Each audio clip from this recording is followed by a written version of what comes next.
buhok ko, nag-umpisa ng lumabas yung alindog. Kaya subukan nyo, Jolis, mawala ng buhok. Kumusta inyo mga kanser? Ako nga pala si Paulul at dito tayo ngayon para daanan ng mga Maymay ngayong linggo. At kung di nyo pa napapansin ang ating clue ngayong mga memes na papanoorin natin simulan na natin! Para nung kailan lang may sakit ako, diba? Tamang iwas na ng responsibilidad sa buhay at tulog gagaling ka sa lahat ng problema mo. So, isa-shortcut ko lang Pag sinabi kong galing sa PP, galing sa pampamilyang Paulul na subreddit natin. Nasa description, pumunta na kayo kung gusto nyo. Kasi doon ako kukuha ng mga memes. So, from Jose Marionijan. I'm so proud of that name. Ah! Tito! Yo! Oh! Boom! Wasak! 3-pointer, Tito B! You can't spell basketball without B. Goes in, you can't spell boy without B, diba? It's all in the science, man. All in the science.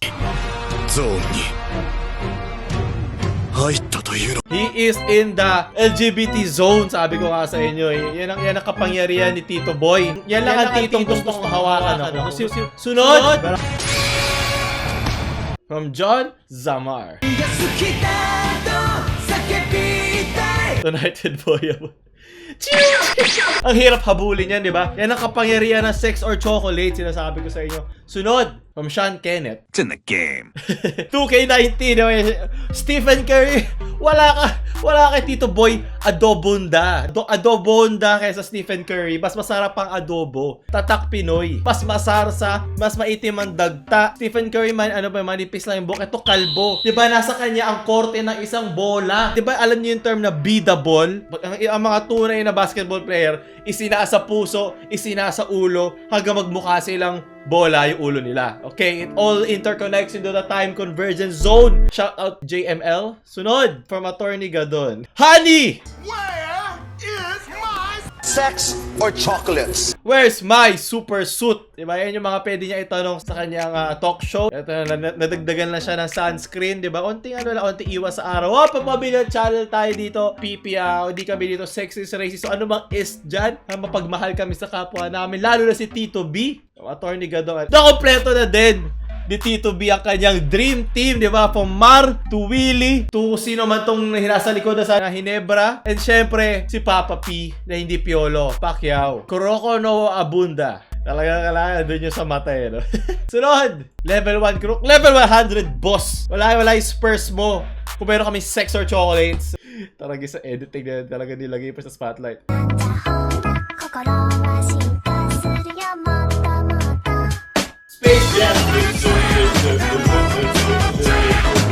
From Silva GB.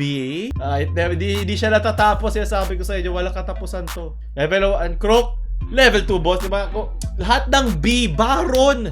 Lahat na kumpleto tayo dito. Ba sa B sa basketball pwede, nagle-level up yan. B na buwan! Oh my God!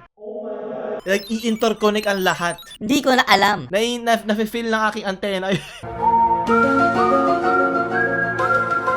Nafe-feel ang antena ko dito banda na ang letrang B ay malaking B, guy. Malaking B, agay. Dito sa mga memes na to. It all makes sense. Level 1 crook. Level 35. O diba? Oh my, tatlo na. Tatlong meme na naghahalo-halo dito. Ganito ka-creative ang mga redditors natin sa PP, Pampamilyang Paulul. From Cartman, maraming salamat. From John Vincent. Ayan, nagalit na. Sex or chocolates? Nagalit na si Tito B kasi kanina pa siya pinagtitripan. Yan ang hawak ng Tito na naalala ko at naalala ng mga pamangkin nila. Okay, hayaan mo lang mangyari. Hindi, huwag mo lang sabihin sa magulang mo. Papabiyan channel, joke lang. Sex! Tama na. Mga anghel kami dito. Hindi kami dito nangahawak ng pamangkin nang hindi nila alam. Mababan na, madedemonetize na naman ako sa ginagawa ko. Sunod, from Hana Pangsayon.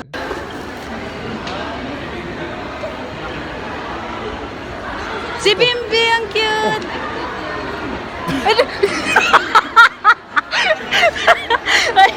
Doon mo makikita kung gaano kabilis ang reflex ni Bimbi. Kaya siya isang level 1. Ito level 10,000 na siya. Kaya kulang na lang mag-drive ng bola yan, di ba? Boom, tapos ang laban. Sunod, from Harem Tren ni Oni-chan. Sinubukan kong lumisan at tumigil ang mundo.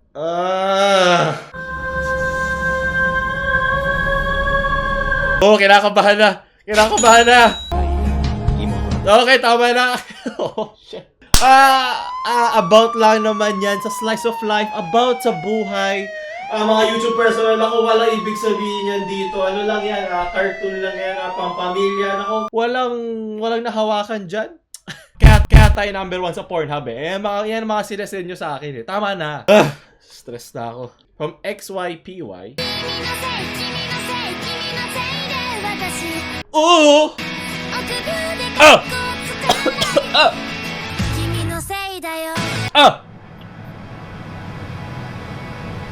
Bunny girl senpai! Kaori-chan! Ayoko na nito raritag. No, ayoko na nito raritag. Tama na.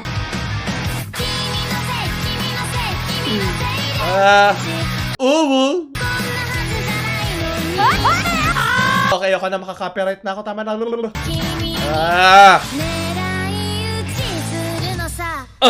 No comment! From Shider to the infinity and beyond. Yan, kaya ang dami natin mga scandal. Puro kayo landi. Hindi pagmamahal ang magbabayad ng Meralco nyo at renta ng bahay. Ako na nagsasabi sa inyo. Kung baga naiintindihan ako na ba kung nakakrush kayo, nag-in-love kayo, okay lang. Pero kung hahayaan yung lamunin no ng inyong bayag or yun yung iyong puday, wala. Either mabuntis ka o ma-heartbreak ka lang, okay? Okay lang yung ma-inspire ka, gaya-gaya, pero ilagay mo siya sa ilalim ng mga to-do list mo. Mga to-do na tao sa buhay mo. Marami ka pa pwede pag-focusan ang buhay mo. Igihan mo lang. Pag gumraduate ka na, gawin mo na lahat ng gusto mong gawin. Nasa tamang, more likely ka naman makagawa ng tamang desisyon habang tumatanda ka compared sa batang version mo. So, ayun, yun lang aking masasabi. Bahala ka. Gastos mo yan pa nakabuntis ka or nabuntis ka, problema nyo na. Mabuti nag-enjoy free. Baka sarap na onti lang responsibilidad mo sa buhay. Mas marami kang oras sa sarili mo at mahanap ang gusto mong gawin sa buhay. From umami. Kung ganyan lang sa MRT natin, okay lang na hindi na siya gumalaw na nandun ako. Okay lang. Nasaan yung sauce? Ano ba yun? Magpo-post ka na lang sa Pampamilyang Paulol. Wala yung sauce? Anong kalokohan to ha, umami eh? Ban! Ban na yan, ban. Darwin Martinez. Kimi no sei, watashi. Kuruku. Ay, nako, na-miss ko tuloy si Boy Abunda-chan, my love. Kasama na siya sa Did Nothing Wrong Squad. Si Bonifacio at si Rem. Yes, you fucking weeb. Disgusting weeb. From College of Political Shitposting and Public Estate. Hit or miss? I guess they never miss, huh? Ang sakit. Dapat masaya ang mga memes. Tama na, ayoko na maalala ginawa sa'yo. Dr. Pepe, ginusto mo lang naman. Bigyan ng Pepe ang Pilipinas. Pero, napasukan ka na para Pepe. Dahil pasensya na. Masyado masakit. Pero, Dr. Jose Rizal, kung nasa ka man, maraming salamat sa naambag mo sa ating bansa. And, pati na rin itong meme na to. Sunod, from Manuel. Noy of that nation. Di ba nagkaroon ng parang drug addiction si Robert Downey? Yan yung before niya, before after pataas. Fong mapanghusgang lipunan ng social media. Yep, bagay nga sa pangalan ng meme page ang kanilang pinosin. Yeah, may pagkabasura, yeah. Pero ano magagawa natin, di ba? Pera-pera lang yan. Kung kaya natin bayaran yung mga nasa loob doon para ipasok yung mas dekalidad, mas matagal gawin, mas magastos ng mga films, mangyayari din yun. Ako na ba, ang aking take naman dito ha, okay lang sa akin. Okay sa akin na may mga ganitong films. Kasi nagkakaroon tuloy tayo ngayon na standard na, okay, ito yung mga baseline. Pero gusto ko naman sana equal treatment. Lahat kasi nung focus na budget napupunta lahat dun sa pangmasa. Kasi nga, mas malaki yung reach ng masa. Mas madali pakalatin at mas madali silang kumikita ngayon dahil sa laki ng kanilang reach. Sana yung mga prominent figures natin in society na may alam sa film, merong hawak na posisyon sa literature or sa kalakalan ng, syempre business ang film business yan, yung mga production, blah blah blah. Yung mga tao sa loob na sana magpo-post sila ng isang team or a council na maaasahan. Like, ilang beses na natin inasahan ng MMFF na konseho, kung ano man term nila doon, konseho na wala, nagiging bayaran din sila at mga basura nilalabas. Kasi diba, pag mas bobo ang masa mo, mas madali silang bentahan. Hindi ko sinasabing bobo ang masa, ang sinasabi ko lang, hindi sila as active mamulat sa mas magandang bagay kasi kung ba kontento na sila sa nakikita lang nila. Okay, hindi ko sinasayang bobo, hindi ako elitista. Nagiging gusto ko lang maging mas practical ang mga Pilipino kesa dut-dutin mo yung masa. Wala ka makukuha doon. Mainis na sila sa'yo at magiging mas divided lang tayo kesa magsama-sama. So ako naman, gusto kong mabigyan ng mas maraming masustansyang pagkain ng masa na available sa kanila. Kasi naman yung mga taong sanay naman na hindi manood ng ganyan na ibang at maisubo natin sa kanila ng maayos na, oo nga no, yeah, mas gusto ko to kaysa sa mga gawa nitong bossing at Vice Ganda, di ba? Yun lang. I mean, tulungan natin ang isa't isa umangat, di ba? Yun lang yung gusto ko mangyari. So, sana mangyari ako. Hindi. Kakain lang tayo ng kakain ng basura, di ba? Hit or miss. Basura no basket. Di ba? Alam ni Boy Abunds yan. Sunod. O meron na agad tayo conspiracy. Pustahan tayo. Ito ang plot ni Karamia. Kaya lagi pa may isang masama. Tapos lalabas ang katotoo. Anak mayaman pala ang kambal. Tapos syempre papapera ngayon yung kambal. Alis yung part ng mukha ni Mika sa batok, di ba? Tapos ililipat sa katawan na iba. What the fuck? Paano yun? Okay lang, di ba? The power of plot. Pag okay na siya, magigiganti siya kay Barbie, magagawan sila ng bebeg, ng lalandian. Yep, yan na nga naman. Kaya tumataas sa scandal natin, di ba? At number 1 sa Pornhub, woo! Number 1, di ba? Then, basic. Excited na ako makita kay Karamia just for the memes. Like, hindi na ako nag-expect na maganda siya. Okay lang. Kasi para sa akin, yung pagka-meme niya, memeable niya, doon na lang ako nag-aabang. Yun na lang ang bubuhay sa GMA. You can't spell GMA without the M. And the M is meme.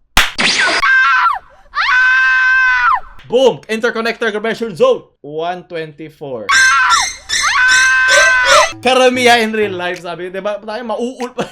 Baka maulol ako pag nakita. Baka sirain ko lang yung bintana tapos tumalo na lang ako. Like, ayoko na. Fuck this. Fuck this shit. Nakakatakot, gago. Isipin mo mga alas 9 na. Alas 9 na ng gabi. Hindi 3 AM. Alas 9 na ng gabi. Tapos nakita mo to, nakatingin lang sa'yo. Tapos hindi siya kumikindat. Nope. Hindi na ako magbabasa habang buhay. Sunod. From 2X to C. Ano ba? From Karamia to Paulul Mio. Hindi ako tomboy, tama na. Ibig sabihin ba yan, dalawa din ang aking edits? O dalawa rin, di ba, aking martilyo? Nasaan yung kulang yan? Dapat may isa pa ako Alden sa kabila. Meme correction na onte. Maraming salamat, Ron. Yan ang gusto ko. Mas masarap. Dobleng Alden, doble Bay. That is the Bay I deserve. Yeah, puro Bay, puro B. Oh my God, nag-interconnection version zone na naman tayo. Lahat na B rito. Nag-connect lahat ng memes. Dalawa yung betlog. Ano ba yan? Scrambled betlog. Sobrang scrambled ba yan? Hindi mo alam na ilan ang itlog mo. Pero okay lang. Kung isa lang ang itlog mo, hindi nakakabawas sa pagkalalaki yan. At least, diba? Pag sinipa ka sa bayag, pwede mo maiwas. Diba? May 50% less ka na tamaan. Diba? Very good. Maraming salamat, Ron. Yeah, yes. Di tulad ni Enrile, nagtatapos na din ng ating may review ngayong linggo. Siyempre, baka nagtataka kayo, bakit di nasama yung memes ko? Paolo, ano ba yan? Ginawag pa naman kita. Huwag kayong mag-alala. Hindi natin kailangan pagsabay-sabay na lang kasi may mga tema tayong sinusunod. Yung susunod naman natin dito, medyo mas may connect sa channel natin na pinagbigyan ko lang yung mga una. Pero sinabi ko nga, focus natin ay mga memes na related sa channel. Unless sobrang ganda nung gawa mo na hindi ko pa nakikita sa Facebook. At huwag kang umasang hindi ko pa nakikita sa Facebook kasi marami ako mga ibon, mga boy adobos na nandyan sa gilid-gilid na nagsasabi sa akin ng mga kaalaman. Tandaan nyo, kung wala kayo, wala ako dito. Kayo ang aking dugot, kaluluwa, tamod, lahat-lahat na. So, doon nagtatapos natin. Maraming salamat sa mga nanonood. Huwag kalimutan i-share sa mga ka-sex and chocolate yung friends. Syempre, huwag kalimutan mag-subscribe. Like dito, boom, like dyan, boom, like dito. Paulul Mio, out. Ang isipan sa science o agham. Siniskwela, hey.